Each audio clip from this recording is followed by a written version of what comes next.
Hey, welcome to Coco's Corner. I'm the huge one, Dave Coco from Kocosports.com, KOCOsports.com, where it's okay to be a passionate fan, where the world comes to kick ass, and you're home for combat sports. Getting all crazy for the UFC, but we're not even talking UFC. We're talking WWE main event review. Down in the comments, please put win, loss, or tie. Win, loss, or tie.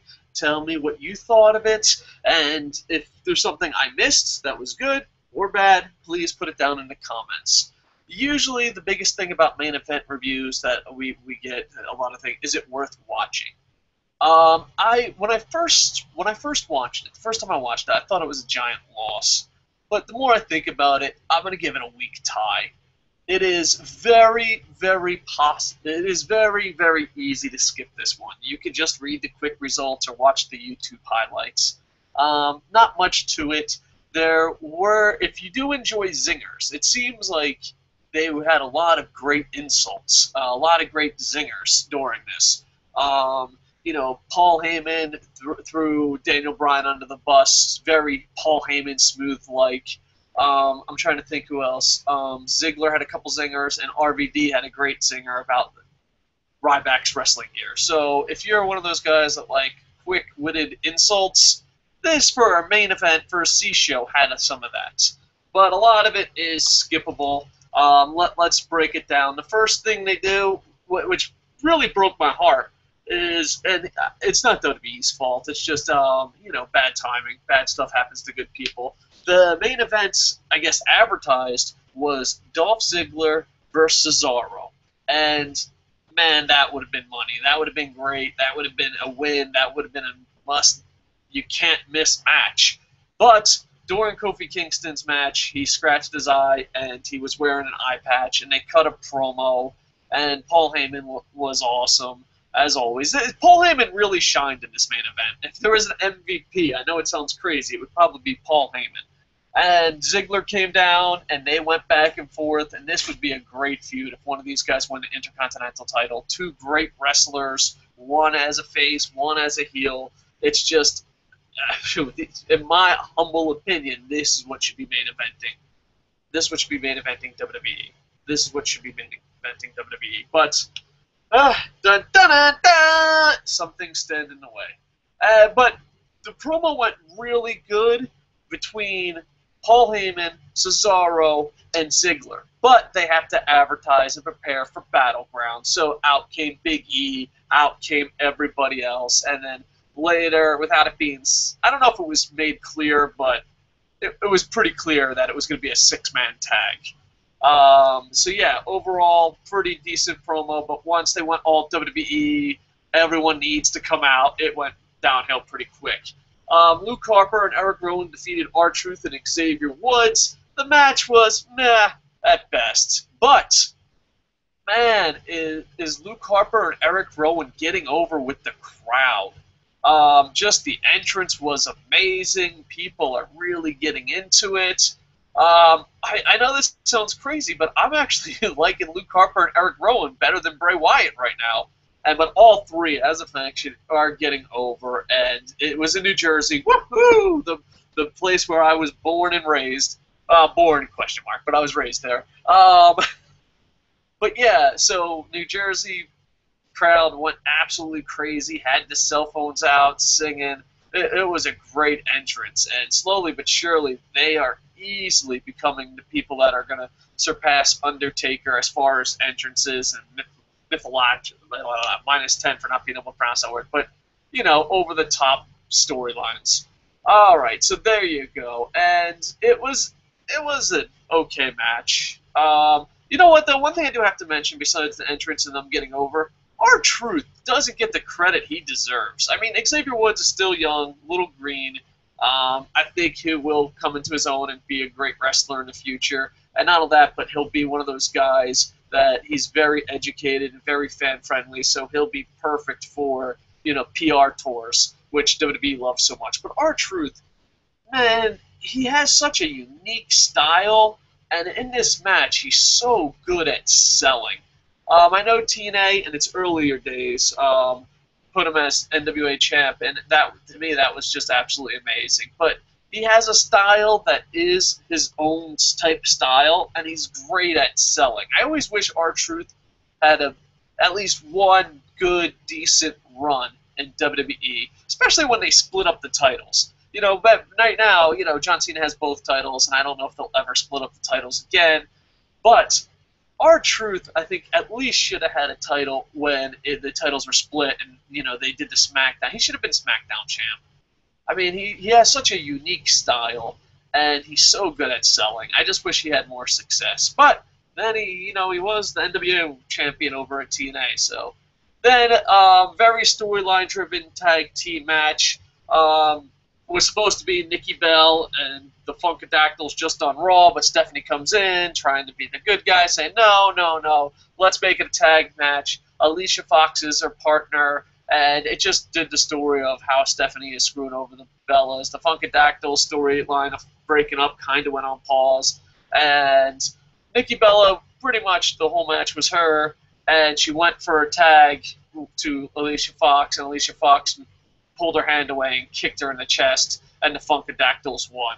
So just more diva storylines. And, a lot of people are down because AJ Lee won the title really quick. I don't know. It's a mixed feeling because AJ Lee and Paige are so high, but everyone thinks that Paige got screwed over. But there was rumors of Paige possibly becoming the anti-diva, and that would be amazing. So that would be kind of interesting. But you know what? The Divas are improving a little bit in the ring. I get to watch a lot of wrestling internationally and in the indies, so it's hard for me to say they're good. But they are definitely improving in the ring. And the creative is really trying to get more and more women over. It sucks because Paige really didn't have a storyline, but if she comes back as the anti-diva, then I think, bam, there's her storyline. Any of those that know Paige's past, the anti-diva gimmick is pretty interesting and entertaining. So, yeah, there you have it. The Funkadactyls defeated Nikki Bella and Alicia Fox, even though Alicia Fox did not try too hard. The main event, which should have been Dolph Ziggler versus Cesaro, and I would be going, oh my God, this is what pro wrestling is, and have happy tears and cheering and high-fiving everybody. That didn't happen because of Cesaro's injury, but Dolph Ziggler, Big E, and Rob Van Dam fought Cesaro and Ryback. All these guys are going to be going for the Intercontinental Championship at the Battle Royal at Battleground in Tampa, one of my hometowns where I lived for a long time and went to college. But with that said, Dolph Ziggler, Big E, Rob Van Dam defeated Cesaro and Ryback. It wasn't bad. It wasn't bad. It wasn't good. It was passable. The big thing is Dolph Ziggler pinned Cesaro, and Paul Heyman looked shocked. So hopefully this leads to a feud. Hopefully one of these two. Can you imagine? Can you imagine one of these two winning the title, and this is a feud? That would just, it would help the Intercontinental title. It would help both these guys. It would help pro wrestling. Guys that absolutely love in-ring performances. Not that they're not entertaining. I believe they're entertaining, but they can actually wrestle too.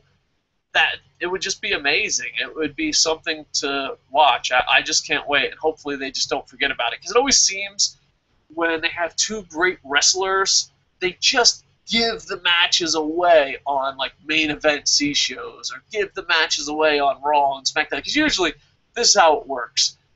If Cesaro wasn't hurt, these two would have wrestled on main event, stole the show, and then like, wow, that's pretty good. Let's move it up to SmackDown.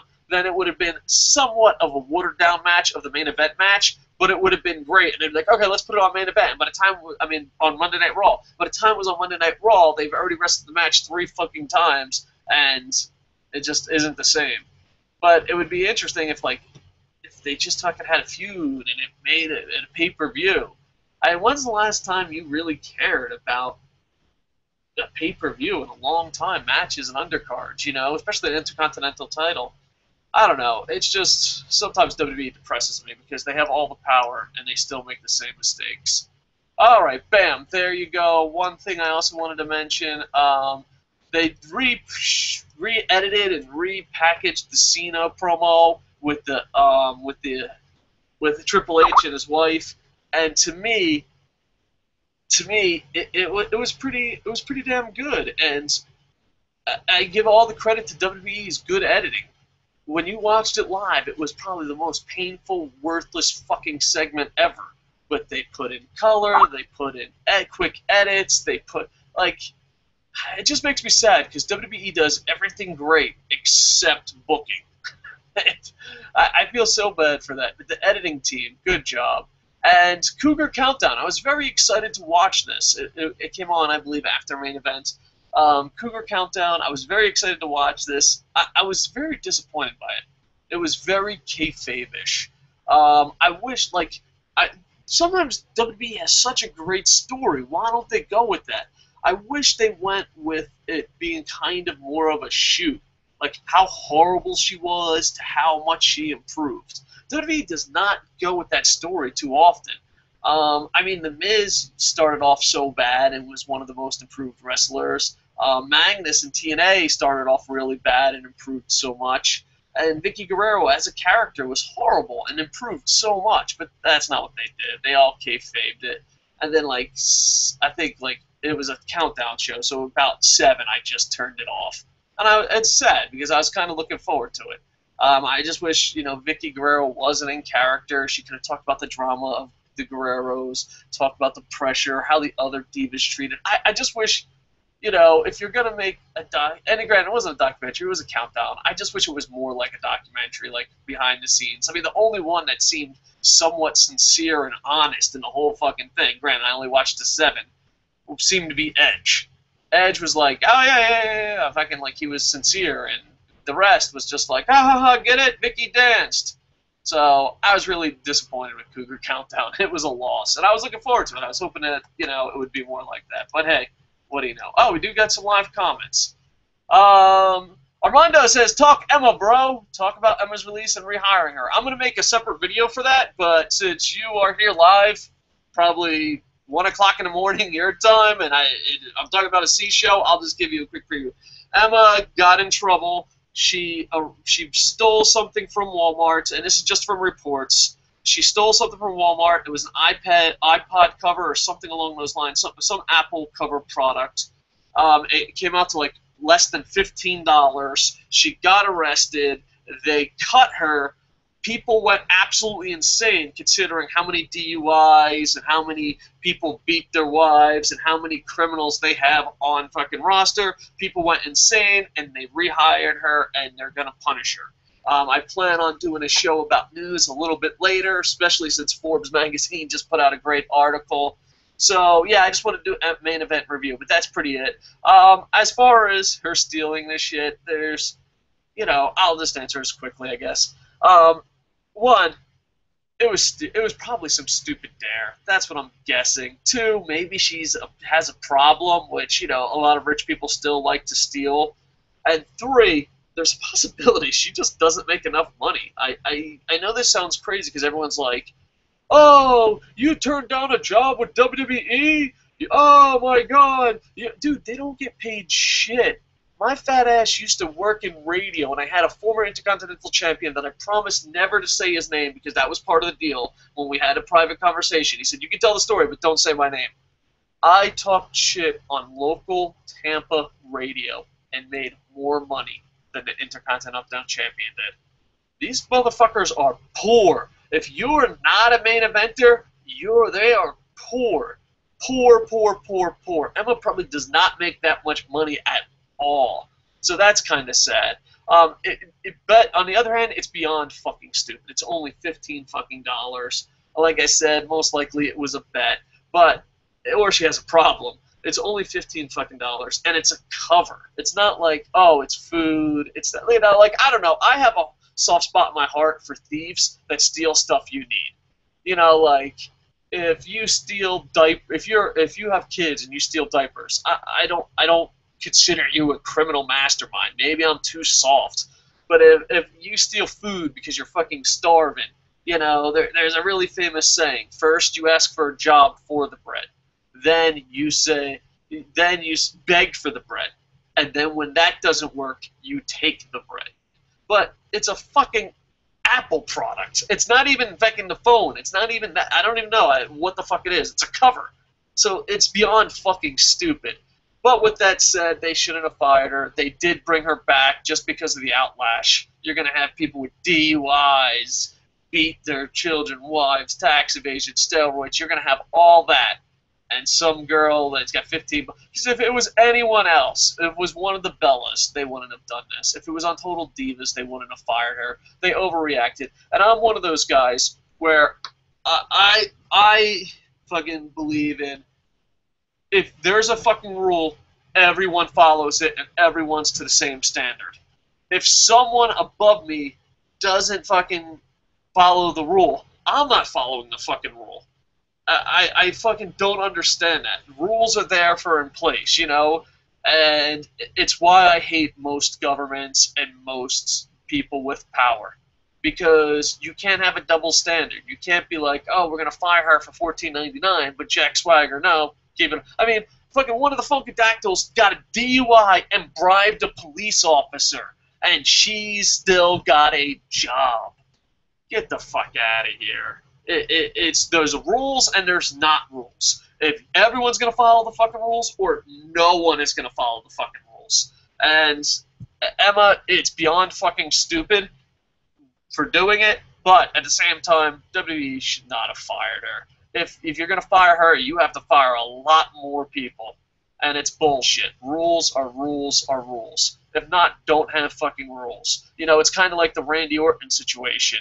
They changed the rules. Randy Orton has 2 strikes on the steroid possibility, but then they changed the rules when he won the title and said, oh, if it's been a while, we could take a strike away. That's bullshit. It's bullshit. You have no fucking rules. You have no soul. You're not a good fucking company.